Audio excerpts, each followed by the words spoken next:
₹500 अपनी शॉपिंग के लिए या अम्मी के साथ। तो फिर वो घर पे होते हैं उस दिन, पूरा दिन ही घर पे होते हैं जब तक कि मैं घर ना आ जाऊँ। और मैं उनके लिए और बच्चों के लिए अच्छा खाना बना के जाती हूँ ताकि मेरे बच्चों को जिस वक़्त भी भूख लगे वो खाना खा लें, उनको कोई प्रॉब्लम ना हो। बाकी बच्चों की अपनी रूटीन होती है, अपनी रूटीन को फ़ॉलो कर लेते हैं। बच्चों का ये मसला होता है कि चाहे बच्चे बड़े हों या छोटे हों, बच्चों को लुक आफ्टर करने के लिए घर में कोई ना कोई फ़र्द, एक ज़िम्मेदार फ़र्द का घर में होना बहुत ज़रूरी होता है। ये बच्चों की सेफ्टी के लिए बहुत ही ज़रूरी है और इसका हम सबको ख़्याल रखना चाहिए क्योंकि जो फैमिली होती है वो मोस्ट इम्पॉर्टेंट होती है दूसरे कामों से। ठीक है? तो अम्मी जो हैं और मैं अम्मी के साथ और अम्मी मेरे साथ बहुत कंफर्टेबल फ़ील करती हैं, इसलिए हम दोनों ही एक-दूसरे के साथ शॉपिंग करते हैं। और यहाँ जी हम देख रहे थे जूते और मैं यहाँ पे आ गई थी ब्राइडल वैरायटी में, तो यहाँ बहुत ही खूबसूरत जूते पड़े थे और मैं ये कॉर्नर देख रही थी। दिल चाह रहा था कि ये कॉर्नर मैं अपने उठा के ड्राइंग रूम में रख लूँ। बहुत ही खूबसूरत कॉर्नर्स यहाँ पड़े हुए थे और जूते भी बड़े ही प्यारे थे इस शॉप के ऊपर। आउटस्टैंडिंग किस्म के जूते थे। ये सूट हमने बारात के लिए परचेज़ किया था। इस शॉप पे वीडियो बनाने की परमिशन नहीं थी, तो फिर हमने जो बाय किया था मैंने उसी की सिर्फ वीडियो बनाई। तो फिर हम कैजुअल ड्रेसेस पे आ गए थे। चूँकि हम सुबह सिंध में रहते हैं तो यहाँ पे गर्मी तो बहुत ज़्यादा होती है, सर्दी तो कुछ थोड़ी-सी मेहमानों की तरह आती है थोड़े टाइम के लिए। तो सर्दियों के कपड़े कुछ इतने यूज़ भी नहीं होते। इसलिए हमने यहाँ पे बाय किए हैं लॉन के कुछ dresses. I think 4 dresses purchase किए थे हम मम्मा ने, तो वो यहाँ दिखा रहे थे। जब भी आप ख़रीदारी के लिए जाएँ ना, किसी भी इवेंट की ख़रीदारी के लिए जाएँ, चाहे शादी हो या कोई और इवेंट हो, बच्चों की शॉपिंग हो, अपनी शॉपिंग हो, तो हमें थोड़ा-सा इस बात को मद्देनज़र रखना चाहिए कि जो मार्केट्स होती हैं ना, उसमें आए दिन नई वैरायटी आई रहती है क्योंकि वो एक कारोबार की जगह होती है। लेकिन हमें सब शॉपिंग करने से पहले अपनी कबर्ड्स को खोल के देखना चाहिए कि हमारी कबर्ड्स में कौन से न्यू ड्रेसेस मौजूद हैं और किस कलर में मौजूद हैं, हमें कौन से ड्रेसेस पहनने हैं, कौन से ड्रेसेस डिस्कार्ड करने हैं। जब तक आप पुराने कपड़ों को ना निकालें,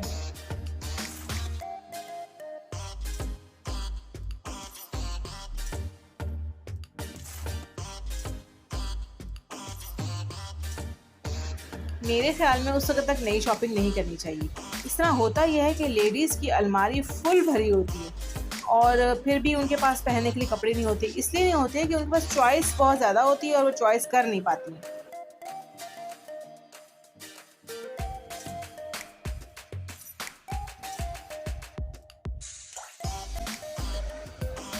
और इस तरह हम बाज़ औक़ात बेजा पैसा भी जो है ना वो ख़र्च कर देते हैं अपने पैसों पे, सॉरी अपने कपड़ों पे।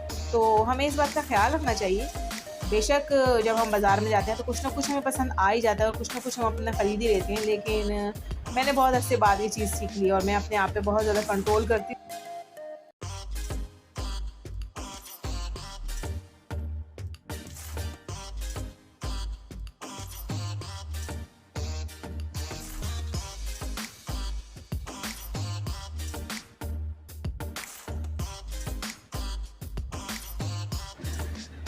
चीज़ें बहुत अच्छी लगती हैं, लेकिन मैं हमेशा वो चीज़ लेती हूँ कि जिसकी मुझे ज़रूरत होती है, ठीक है? या ऐसी चीज़ जो बहुत ही खूबसूरत हो और रीज़नेबल प्राइस में हो, आपके सामने आ जाए अचानक से, तो वो आप खरीद लें।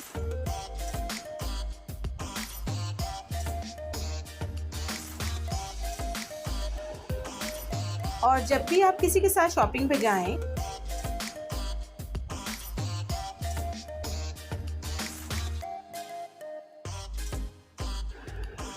चाहे वो आपकी सिस्टर हो, भाभी हो, अम्मी हो, कोई भी हो, हमसाई हो, दोस्त हो, तो आप कोशिश करें कि जो वो शॉपिंग कर रही हैं उसमें इंटरेस्ट लें और उनको सही मशवरा दें, सही गाइड करें। ये ना हो कि आप वो बेचारी अपनी शॉपिंग देख रही हो और आप अपने लिए कुछ पसंद कर रही हो, तो ऐसा नहीं होना चाहिए। क्योंकि बाज़ औक़ात होता है कि इंसान जब कोई चीज़ ले रहा होता है तो कन्फ्यूज़ जाता है कि मैं ये लूँ, ये लूँ, ये कलर लूँ, और लेडीज़ तो अक्सर ही कन्फ्यूज़ जाती हैं। मैं ये कलर लूँ, ये कलर लूँ, ये कढ़ाई अच्छी है, वो अच्छी है, क्योंकि दुकानदार आपको इस कदर जो है ना ट्रैप कर लेते हैं ना बहुत सारे डिज़ाइन्स और कलर्स दिखा के, कि आपका दिल चाहता है कि आप सभी कुछ खरीद लें। लेकिन जिसके साथ भी आप जा रहे हैं उसको अच्छा मशवरा दें। और यहाँ बहुत ही अच्छे जैकार्ड के ड्रेसेस दिखा रहे थे वो, बहुत ही प्यारे थे और बहुत रीज़नेबल प्राइस में थे। पहले तो इसे रेशमी कपड़े में आते थे, अब मगर लॉन में भी हैं और पहनने में बहुत ही ग्रेसफुल लगते हैं। पार्टीज़ में, फंक्शन में इसको पहन सकते हैं आप। और दुकानदार का तो बस नहीं चलता कि पूरे की पूरी दुकान ही खोल के हमें दिखा दे, ये भी ले लें और ये भी ले लें, ये भी ले लें। और चूज़ करना जो है ना बहुत मुश्किल हो जाता है, इंसान कंफ्यूज हो जाता है कि अब मैं क्या कुछ लूँ और क्या लूँ और क्या छोड़ूँ। बैठ ऑलमोस्ट तमाम ही सूट बहुत अच्छे थे और बहुत अच्छे सूट उन्होंने हमें दिखाए थे। चलो जी, आ गया जी पिंक कलर। यंग गर्ल्स के पहनने वाला बहुत ही खूबसूरत कलर था, बहुत ही प्यारा कलर लग रहा था ये। गर्मियों गर्मियों में लाइट कलर ज़्यादा अच्छे लगते हैं, पहनने में भी अच्छे लगते हैं और ग्रेसफुल भी लगते हैं। लाइट और हल्का सा डार्क का कॉम्बिनेशन होना तो वो ड्रेसेस बहुत ही खूबसूरत लगते हैं। इनने सूटों की जब ढेरी लगा दी दुकानदार ने, तो अब अम्मी जो है ना वो सेलेक्ट करिए कि अब कौन सा लें और कौन सा ना लें। फिर अब दोबारा से वो ऊपर नीचे करके जो है ना हम सूट देख रहे हैं कि कौन सा हमने लेना है और कौन सा नहीं लेना। खैर ये भी एक अच्छा मुश्किल टास्क होता है, चॉइस करना भी मुश्किल टास्क होता है। यहाँ फिर अम्मी जो हैं वो अपनी सेलेक्ट कर रही थी कि कौन कौन सा उनको चाहिए और कौन कौन से कलर्स चाहिए उनको। यहाँ पे हमने अपने कपड़ों की तो कर ली थी शॉपिंग कंप्लीट और उसके बाद हम अपने दोबारा जूतों की तरफ आ गए।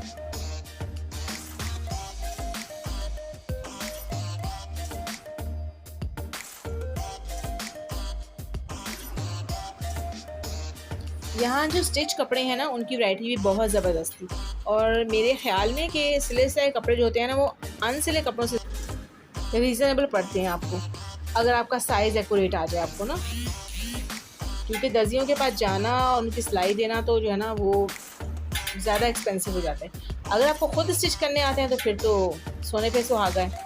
यहाँ हमने एक ब्लैक कलर का ये जो बैग है फ्लावर्स वाला ये पसंद किया।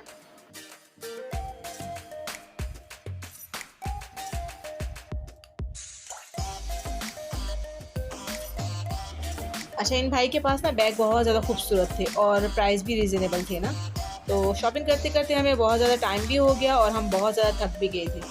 तो हमने सोचा कि अब घर चलते हैं। हमने कुछ रिफ़्रेशमेंट की और उसकी मैंने वीडियो नहीं बनाई क्योंकि मैं बहुत ज़्यादा टायर्ड हो चुकी थी।